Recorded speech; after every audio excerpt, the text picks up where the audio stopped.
मक्खन से फिर मक्खन निकालेंगे। उसके बाद हम ये जो दूध है इसको वेस्ट नहीं करेंगे। इससे हम बनाएंगे गाजर की खीर जो कि बहुत ही टेस्टी बनेगी और आपको खाने को मक्खन भी मिलेगा।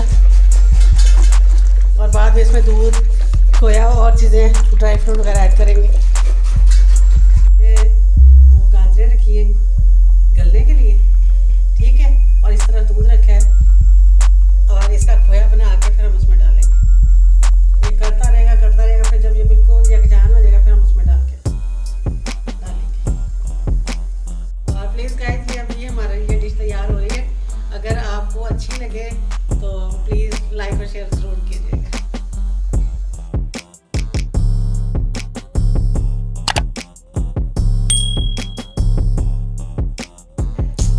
अभी थोड़ा सा इसको मज़ीद टाइम चाहिए। जब ये थिक हो जाएगी तो फिर ये खाने के लिए रेडी। देखें गाइस, आपके लिए गजरेला तैयार हो चुका है। सर्दियों की खास